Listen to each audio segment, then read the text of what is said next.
How's it, guys? Welcome back to the channel. Today's video contains my observations of the moon during the month of September 2021. Also, guys, I am very happy to say that I have 9 new subscribers. Unfortunately, only one of you's pressed the bell so I could get the notification that you are the subscriber. Loki Fish Mars, thank you so much for subscribing. I really appreciate it.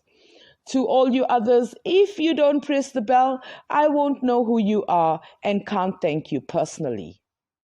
Before I carry on, I would like to remind you that I am making all my observations with 2 smartphones. The one is a Hisense F22 and the other one is a Huawei Wi-Fi 2019. Also, the stats on the screen are acquired from timeanddate.com according to my GPS location. As you saw there, I started filming at dusk, and you can see now that the sky is absolutely pitch dark, accentuating the lighted parts of the moon. A thing we hear quite often from flat earthers is that the moon is its own light source.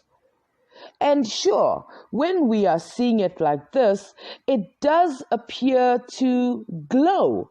And this little clip is with Venus, and Venus is also glowing. Then you film it like this and it doesn't appear to glow at all. It looks like it's just another object being lit up by the sun. And by the way, I love filming the moon and the sun being above the horizon at the same time. So this was the 13th, and then we jump a week later and I've got a very cloudy sky with a storm a-brewing, and I knew that I wasn't going to be able to see the full moon, so off I went to look for lightning, and I was actually quite surprised to find the moon a little bit visible amongst the clouds, and you see Jupiter on the top there.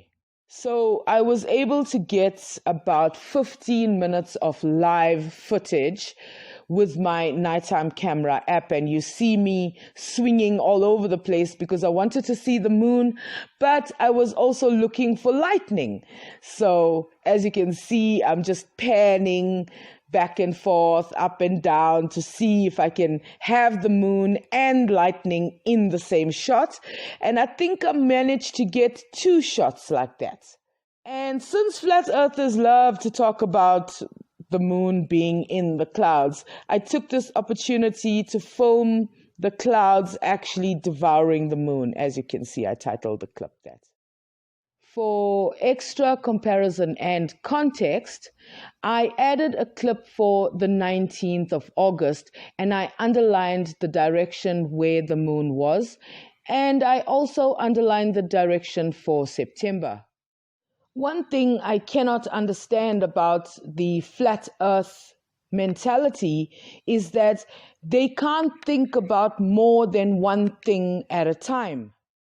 For example, the Earth is rotating on its axis, but 360 degrees in a 24-hour period.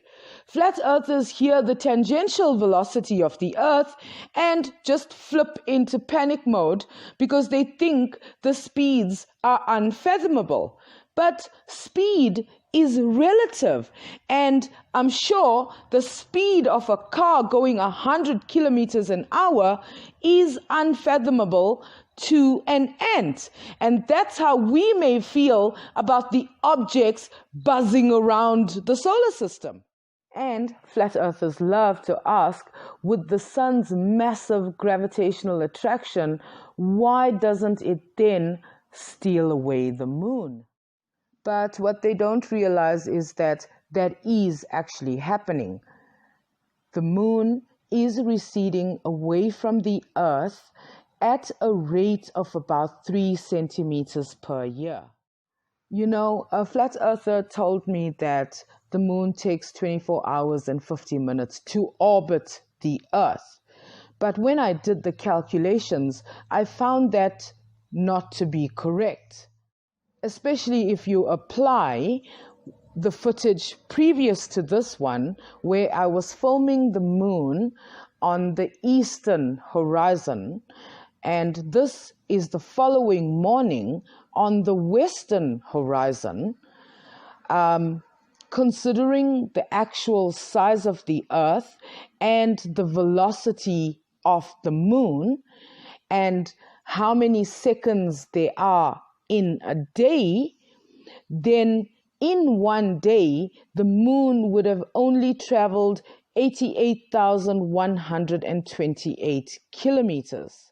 And if the moon is on average 384,000 kilometers away from the Earth, and 88,128 kilometers is the moon's circumference, then how small is the Earth?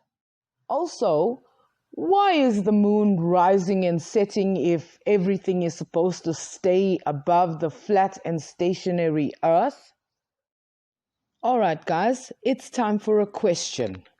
So, when you ask a flat earther, why are you a flat earther? You do get some varying answers.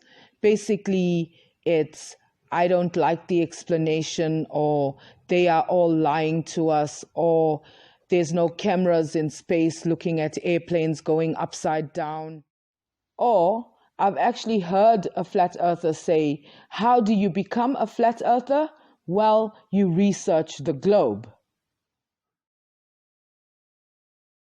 So I have to ask, what is the difference between their research and my research? I've looked into some of the claims about the sun, the moon, the stars, things like that, and none of my observations actually comport to the flat earthers' assertions. So what is different between their research and my research that makes them flat earthers but doesn't do the same to me? That's it for this video, guys. Thank you so much for watching. Please comment, like, subscribe to the channel, and ring that bell. If you might be so inclined, please support me on PayPal or check out my Amazon wishlist. Please, guys, stay safe, and I will catch you in the next video, which is going to be very, very special. Bye.